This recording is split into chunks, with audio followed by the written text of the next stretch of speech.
नमस्कार दोस्तों, स्वागत है आप सभी लोगों का एक बार फिर से हमारे इस चैनल जेआरएफ विद गुलशन में। जैसा कि आप सभी लोगों को पता है कि हम लोग नेट के रिजल्ट आने के बाद कुछ टॉपर्स से जो है बातचीत कर रहे हैं। तो उसी बातचीत के सिलसिले में आज हम एक बार फिर से एक ऐसे कैंडिडेट से मिलेंगे जिन्होंने इस बार जेआरएफ क्वालिफाई किया है और उनका नाम जो है रितु है और उन्होंने हिस्ट्री सब्जेक्ट से जो जेआरएफ क्वालिफाई किया है। तो आइए मिलते हैं उनसे, देखते हैं कि क्या बातचीत जो है उनसे होती है, उन्होंने कैसी जो है अपनी तैयारी की थी और वो आपको क्या सजेशन जो है वो देना चाहती हैं। ओके, सबसे पहले रितु जी आपका बहुत बहुत स्वागत है हमारे इस चैनल जेआरएफ बहुत विद बहुत गुलशन में। धन्यवाद। हमारे दर्शकों को अपने बारे में थोड़ा सा कुछ बताइए जिससे कि उन्हें पता लगे कि आपने कहाँ से जो है पढ़ाई की थी और कहाँ से आपका कॉलेज हुआ है, आप किस यूनिवर्सिटी से हैं। मैं गाजीपुर से हूँ मूलतः तो, लेकिन मेरी स्कूलिंग, हाई स्कूल और इंटर दोनों ही सोनभद्र से हुई है। उसके बाद ग्रेजुएशन कंप्लीट मेरा इलाहाबाद यूनिवर्सिटी से हुआ है और अभी मैं एमए हिस्ट्री कर रही हूँ बनारस हिंदू विश्वविद्यालय से। अच्छा, आपका जो ग्रेजुएशन इलाहाबाद यूनिवर्सिटी से है और ये पोस्ट ग्रेजुएशन आप यहाँ से कर रहे हैं काशी हिंदू विश्वविद्यालय से, जी और आपका होम टाउन जो है सोनभद्र है। जी। ओके, और इस बार जो है आपने नेट के एग्जाम में कितना नंबर जो है पाया है? 198 है। 198, काफ़ी अच्छा नंबर है आपका। उसमें जो फर्स्ट पेपर और सेकंड पेपर का कितना कितना नंबर था? फर्स्ट पेपर में मेरे मार्क्स थे 62 और सेकंड पेपर में 136। 62 यानी कि फर्स्ट पेपर में आपके 31 क्वेश्चन सही थे जी। और सेकंड पेपर में सेकंड पेपर में 68। 68। जी। दोनों में आपने बहुत ही अच्छा स्कोर किया है। और आपका इस बार जो है कौन सा अटेम्प्ट था? इससे पहले ये आपने मेरा कभी सेकंड अटेम्प्ट था। हाँ, मैंने जून वाला अटेम्प्ट करा था और रिजल्ट दुर्भाग्य से बहुत ज़्यादा बुरा आ गया था। क्योंकि मेरे उसमें फर्स्ट पेपर में बने थे 21 और सेकंड पेपर में बहुत खराब आया था 32 के अराउंड। तो आपको क्या लगता है कि आपने कब से जो है इस अटेम्प्ट के लिए तैयारी शुरू की थी? देखिए, मैंने जून वाला दिया था और जून वाले के लिए मैंने ज़्यादा प्रिपेयर नहीं करा था। उसके 2 महीने पहले जब हमारा सेकेंड सेम ख़त्म हुआ और छुट्टी हुई थी गर्मी की, तो उस बीच में मैं पढ़ी, घर में नहीं गई मैं। और उस वक्त मैं सिर्फ ऐसे एक गाइड जो है आर्या, सिर्फ उसे ही पढ़ पाई थी और पेपर जून का मतलब बहुत ही कॉन्सेप्चुअल आ गया था, तो मेरा उस समय बन नहीं पाया था। और उसके बाद जब रिजल्ट इतना खराब आया था, मतलब अपने सब्जेक्टिव पेपर में मेरे मार्क्स बहुत गंदे आ गए थे, तो मुझे लग रहा था नहीं, ऐसा तो नहीं होना चाहिए। क्योंकि आप जब उस सब्जेक्ट से ग्रेजुएशन करते हो, पोस्ट ग्रेजुएशन करते हो और उसके बाद अगर आपके 100 में 32 मार्क्स आते हैं या 32 क्वेश्चन सही होते हैं, 32 क्वेश्चन हाँ, सही हुए थे बस आप? तो वो बहुत बहुत ज़्यादा गंदा है अपने आप में कि क्या ही पढ़ रहे हैं हम। एक सब्जेक्ट पढ़ना है और उसमें भी अगर इतने खराब नंबर आ रहे हैं तो फिर ये अच्छा नहीं है। तो फिर मैंने मतलब एक होता है ना डर जिसको कहते हैं, तो मेरे को ऐसा लगता है कि पेपर फर्स्ट मेरा ठीक है। मैं कभी उस चीज़ को लेके नहीं डरी। जबकि मैंने अपने सीनियर से भी बात की, इंटरव्यू बहुत लोगों का देखा जिन्हें क्वालिफाई कर लिया है, तो सबका ये मानना था कि नहीं नहीं, फर्स्ट पेपर पे आप बहुत ध्यान दो क्योंकि फर्स्ट पेपर ऐसा है जो जेआरएफ करवाएगा आपका। और मेरा ऐसा था कि नहीं नहीं, मेरा तो सब्जेक्ट ही बहुत ख़राब है, मुझे उस पर पकड़ बनानी है। तो जून के बाद मैं अपने सब्जेक्ट को मतलब ऐसे मैंने पता किया कि हाँ, कौन कौन सी बेसिक बुकें हैं जो मैं पढ़ूँ, क्योंकि जून का पेपर देखने के बाद मुझे ऐसा लगता था नहीं नहीं, आर्या काम नहीं कर पाएगी पूरी तरीके से अगर करना है तो फिर मैंने जाके ली केसी श्रीवास्तव ली एंशिएंट के लिए, सौरव चौबे लिया और मॉडर्न के लिए नहीं लिया क्योंकि मॉडर्न मेरे यहाँ एमए मॉडर्न से ही है, तो क्लास से वो चीज़ें हो जाती हैं, तो मैंने मॉडर्न के लिए कोई बुक नहीं ली। तो आपने लगभग इस अटेम्प्ट में लगभग मोटी मोटा कितने दिनों तक तैयारी किया था? मतलब 3-4 मंथ अराउंड।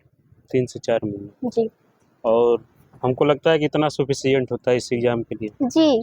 जैसा कि आप बता रहे हैं कि 32 क्वेश्चन आपका पिछली बार सही हुआ था और इस बार 68। 68, जी तो लगभग जो आपने 36 क्वेश्चन और ज़्यादा सही किए हैं, जी जी उसमें 3-4 महीने की मेहनत जो है बहुत ज़्यादा काम आई है। जी। तो यहाँ से हम लोग जो है सीख सकते हैं कि बहुत सारे हम लोगों में से ऐसे लोग होंगे जिनका जो है इस बार बहुत ही गंदा रिजल्ट रहा होगा, या तो हिस्ट्री के होंगे या किसी और सब्जेक्ट के होंगे। और वो लोग बहुत ज़्यादा डीमोटिवेटेड फील करते हैं कि इन 2-3 महीनों में जो है तैयारी जो है नहीं किया जा सकता है। तो उन लोगों के लिए जो है ऋतु जी एक प्रेरणा का स्रोत बन सकती हैं। और इनके बताने के हिसाब से इन्होंने बस 3 से 4 महीने में इतना ज़्यादा स्कोर जो है बूस्ट किया था। तो इनकी बातों को आप लोग ज़रूर ध्यान से सुनिए और इनके बताए गए सुझावों को ज़रूर अमल करिए। और इसके अलावा अगर बात करें ऋतु जी कि ये क्वेश्चन मेरा सबसे होता है कि हम लोग जो है एकेडमिक के फील्ड में आगे बढ़ना चाहते हैं जी जी और इसके लिए जो है हम लोगों ने आर्ट्स के सब्जेक्ट को चूज किया है। जी तो उसके पीछे हमारा खुद का कुछ पर्सनल मोटिवेशन होता है, कुछ पर्सनल सोच होता है कि हमें इस फील्ड में करियर बनाना है। जी। तो इसके पीछे आपका क्या सोच था कि मुझे जो इतिहास इसलिए ही पढ़ना है? देखिए, मैं ग्रामीण परिवेश से आती हूँ और मैंने उधर बहुत सुना है कि इतिहास पढ़ के क्या करोगी? तो या कोई भी आर्ट्स सब्जेक्ट हम ले लें, तो उसमें फिर भी मुझे ऐसा लगता है, मैं जितना तक अनुभव की हूँ, कि इकोनॉमिक्स, पॉलिटिकल साइंस और जियोग्राफी, इन तीनों को तब भी अच्छा माना जाता है, लेकिन इतिहास को लोग ऐसे नहीं लेते हैं। जैसे आप बताओगे ना कि आप एमए इतिहास से कर रहे हो, तो उनके मुँह से सिर्फ एक बात निकलेगी। मैं कहती हूँ सामने वाला अगर इंसान एजुकेटेड है, तब भी मैं बता रही हूँ ये बात, कि उसके मुँह से यही निकलता है कि इतिहास पढ़ के तुम करोगे क्या? तो ये चीज़ मुझे लगता है कि नहीं यार, इस चीज़ को ना मैं गलत साबित करना चाहती हूँ कि इतिहास है ऐसा कि उसको पढ़ के आप कर सकते हो कुछ भी। इवन कोई भी सब्जेक्ट जिस पे अगर आपकी पकड़ है, आपकी नॉलेज है, तो आप उससे कुछ भी कर सकते हो। ये नहीं है कि आप मैथ पढ़ो या साइंस पढ़ो तभी कुछ हो सकता है। और एक चीज़ है कि मेरे भाई हैं, वो मुझे हमेशा इस चीज़ के लिए मोटिवेट करते हैं कि जब भी कोई कहे ना कि मतलब तुम इतिहास पढ़ के करोगी क्या, तो अपने आप में इतना इतना आत्मविश्वास होना चाहिए ना कि उस बंदे को ये कह सको कि इतिहास का मतलब ऋतु और ऋतु का मतलब इतिहास। ये चीज़ होनी चाहिए। बहुत अच्छा। तो और आपके रिजल्ट से दिख भी रहा है कि आपने कितना डेडिकेशन के साथ जो है तैयारी किया था। जी, क्योंकि जब मैंने नेट क्वालिफ़ाई किया तो मेरा तो लगभग फर्स्ट अटेम्प्ट में ही हो गया। तो मैं उतना ज़्यादा अपने आप को समझ नहीं पाया कि मेरे अंदर क्या कमी थी और मुझे किस पे काम करना चाहिए था। और इसलिए मैं जो बहुत लोगों को सजेशन नहीं दे पाता हूँ कि अगर उनका नंबर जो है कम आता है तो अपने आप को कैसे बूस्ट करें। मैं उन्हें बस वही बता पाता हूँ जो चीज़ें मैंने की थी। और मेरा फर्स्ट अटेम्प्ट में हो जाने के कारण समस्याएँ होती हैं थोड़ी। तो इसके वजह से बच्चों को जो है आप बहुत अच्छे से गाइड कर सकती हैं। तो आप ये बता दीजिए कि फर्स्ट पेपर और सेकंड पेपर का योगदान जो है इस एग्ज़ाम के लिए आपके हिसाब से क्या था? देखिए मुझे तो ऐसा लगता है कि फर्स्ट पेपर मस्ट है। अगर जेआरएफ करना है तो फर्स्ट पेपर ज़रूरी है, लेकिन ऐसा नहीं है।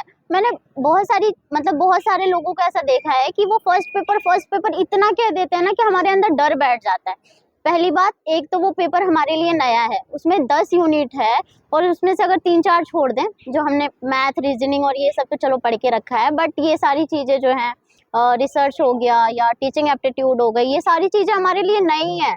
और जब सामने वाला अगर इतना आपको डरा देगा ना कि फर्स्ट पेपर मस्ट है, तो इसमें क्या होता है, सब्जेक्ट छूट जाता है हमारा। हमारे साथ ये चीज़ हो चुकी है। जब मैंने जोन वाला अटेम्प्ट करा था, मैं फर्स्ट को लेके इतना डर गई थी कि मैंने अपने सब्जेक्ट को रिवाइज ही नहीं करा और उसका रिजल्ट था कि मेरा सेकंड पेपर के नंबर बहुत खराब आए थे। तो फर्स्ट पेपर को मुझे नहीं लगता है कि इतना डरने वाली बात है।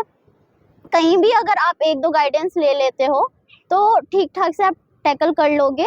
और मेरा ये था टारगेट कि नहीं, मुझे ज़्यादा नहीं करना फर्स्ट पेपर में, मुझे 30 प्लस करना है, क्योंकि हम जानते हैं कि हमारा सब्जेक्ट पे तो पकड़ है ही। हाँ, थोड़ा-सा मेहनत अगर अपने सब्जेक्ट पे कर देंगे तो आराम से हम 60-65 प्लस में क्वेश्चन उठा सकते हैं। और अगर फर्स्ट पेपर में भी ज़्यादा नहीं, उसको एकदम फोबिया की तरह लेके नहीं चलना है, बस ऐसे लेके चलना है कि हाँ, ऐसा है कि हाँ, वो भी एक पेपर है। तो अगर उस पे भी ऐसा होता है ना, टाइम को मैनेज करके ध्यान दे, ज़्यादा नहीं। ये नहीं कि फर्स्ट पेपर ही जेआरएफ करवाएगा तो फर्स्ट पेपर पढ़ते-पढ़ते सेकंड पेपर को भूल जाओ, ऐसा नहीं करना चाहिए। तो ठीक है, फर्स्ट पेपर भी ज़रूरी है, लेकिन एक निश्चित, जैसे मेरा क्या है, मेरा मैथ वीक है। मैं इंटर बायो से हूँ, फिर इधर आके ग्रेजुएशन मैंने आर्ट्स से किया, पीजी कर रही हूँ आर्ट्स से, और मैथ एकदम से ऐसा छूट ही गया है लाइफ से, तो बहुत वीक है। मैंने मैथ का पोर्शन छुआ ही नहीं, मतलब फर्स्ट पेपर में मैंने एक मैथ के क्वेश्चन नहीं, मैं जून में बहुत लगाई थी पूरा डाटा इंटरप्रिटेशन, और फिर से पूरा परसेंटेज रिवाइज करा, जो जो मुझे ऐसा लगा कि नहीं अगर मैं उसमें थोड़ा मेहनत करूँ तो मैं कर सकती हूँ, क्वेश्चन इतना टफ आता नहीं है। बट जब मैं जून का एग्जाम दे के आई तो मुझे लगा नहीं, वो वेस्ट ऑफ टाइम है बिल्कुल, क्योंकि हो सकता है पीवाईक्यू में जैसे क्वेश्चन आए हो वैसे क्वेश्चन नहीं आएंगे आपके पेपर में।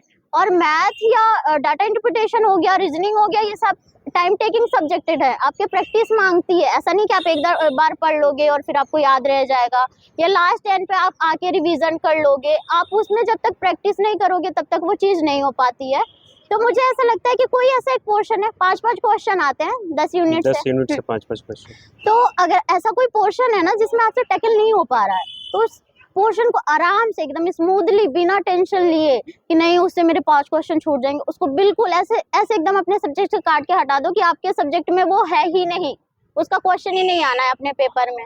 और मैं तो ऐसा है कि बस मैथ को तो छोड़ दिया था, और जो चीज़ें जैसे मेरी बनती थी, रिसर्च मेरी ठीक ठाक बन जाती थी, टीचिंग एप्टीट्यूड ठीक ठाक बन जाता था, तो मैंने उस पर फोकस करा।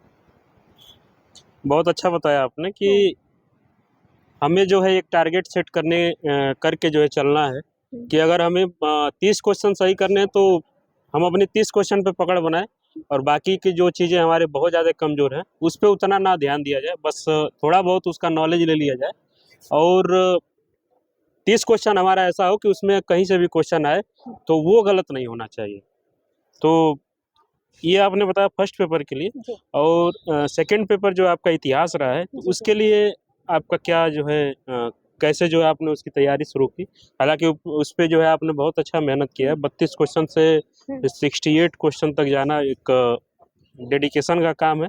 तो उसके लिए आप बताइए कि उन्हें उस पे जो है आपने क्या-क्या चीज़ें जो है फ़ॉलो की थी? देखिए, मैं यहाँ पे अपना अनुभव बताना चाहूँगी कि हमारे साथ ऐसा क्या होता है ना कि हम हिस्ट्री लगभग 10th-वेंथ से तो पढ़ते ही हैं, और जब हम आके उसमें ग्रेजुएशन कर लेते हैं और ऊपर से हम पीजी कर रहे हैं, तो हिस्ट्री का ऐसा कोई पोर्शन हमसे बचता नहीं है जिसका नाम हमने सुना ना हो, है ना? तो मेरे साथ क्या गलती होती है कि मेरे दिमाग में ये आ जाता है कि चलो अगर आ रहा है कि औरंगजेब हमें पढ़ना है, ठीक है? तो मेरे दिमाग में आता है औरंगजेब, हाँ, हाँ, पढ़ा तो है कि ऐसी-ऐसी नीति थी उसकी, ये है, और फिर मैं उसे सतही तौर पे पढ़ के छोड़ देती हूँ ना। ऐसा लगता है हाँ, पढ़ तो लिया है, तो वो चीज़ बहुत गलत हो जाती है हमारे लिए, क्योंकि पढ़ते सब हैं, जब तक आप डीप में जाके उस चीज़ को नहीं पढ़ोगे तब तक क्वेश्चन नहीं बन पाएंगे। तो ये चीज़ नहीं करनी है, और फर्स्ट पेपर में जो मैंने रूल बताया कि ये रूल लागू करनी है, वही सेकंड पेपर में भी करनी है।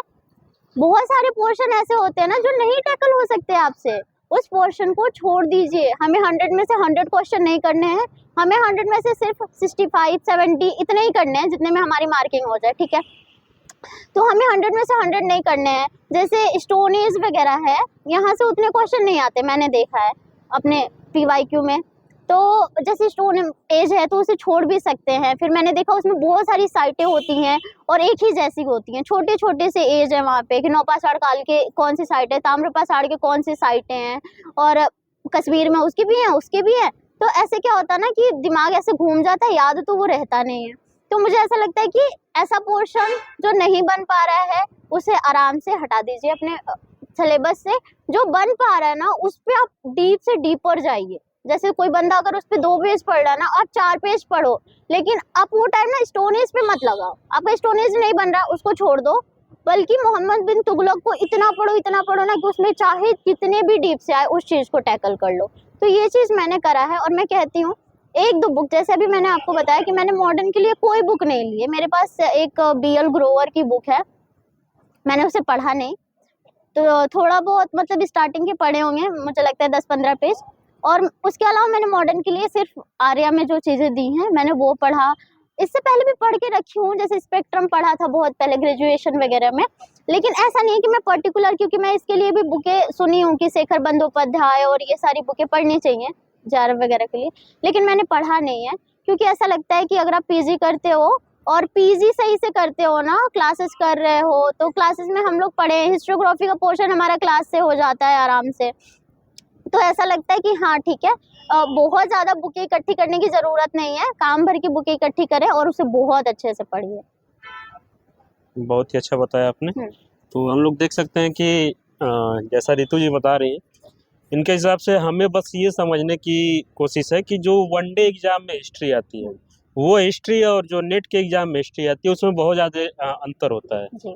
वनडे एग्जाम में सतही तौर पे अगर आप पढ़ के जाते हैं तो वो सारी चीज़ें आपकी क्लियर हो जाएंगी, लेकिन अगर आप नेट जेआरएफ करना चाहते हैं तो जो भी चीज़ें आप पढ़ रहे हैं उसको थोड़ा डिटेल में पढ़िए और इतना डीपली पढ़िए कि उससे जो है क्वेश्चन जो है वो छूटने का चांस न रहे।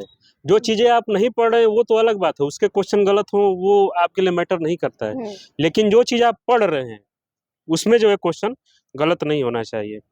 अगला क्वेश्चन जो आता है ऋतु जी की, बहुत सारे लोग ऐसे होते हैं जो नेट और जेआरएफ की तैयारी के लिए अपनी कॉलेज की पढ़ाई को एकदम दरकिनार कर देते हैं। वो क्लासेज नहीं जाते हैं, अटेंड नहीं करते हैं और उनको लगता है कि क्लास जाना और कॉलेज लाइफ में इन्वॉल्व होना एक वेस्ट ऑफ टाइम है। तो इनके लोगों के लिए इन जैसे लोगों के लिए आपका क्या सजेशन होगा? देखिए, जैसे मैंने अभी अभी बताया कि क्लासेस से हमारे बहुत सारे पोर्शन हैं जो टैकल हो जाते हैं, है ना? जैसे अभी मैंने हिस्टोग्राफी का दिया कि इससे पहले हम लोग ग्रेजुएशन में हिस्टोग्राफी नहीं पढ़े थे। इवन अगर हम घर में बैठ के खुद से भी हिस्टोग्राफी पढ़ेंगे ना, तो वो उतने अच्छे से टैकल नहीं हो पाती जितने क्लास से हो जाती है। तो एक तो नया है हमारे लिए, इससे पहले कभी हिस्टोग्राफी पढ़ा नहीं हिस्ट्री में, तो क्लास नहीं छोड़नी चाहिए। बट हाँ, एग्ज़ाम के पहले जब 1 मंथ लेफ्ट हो तो फिर मुझे ऐसा लगता है कि हाँ, रेस्ट लेना चाहिए क्लास से, क्योंकि हाँ, ये बात तो है कि टाइम वेस्ट होता है चीज़ों में। तो बहुत पहले तो नहीं, लेकिन मुझे लगता है एग्ज़ाम के 20-25 दिन पहले ले लेना चाहिए, इवन सबसे छुट्टी ले लेना चाहिए। और क्योंकि वो चीज़ ऐसा होता है ना कि रिजल्ट बुरा आता है, उस चीज़ का गम नहीं होता है।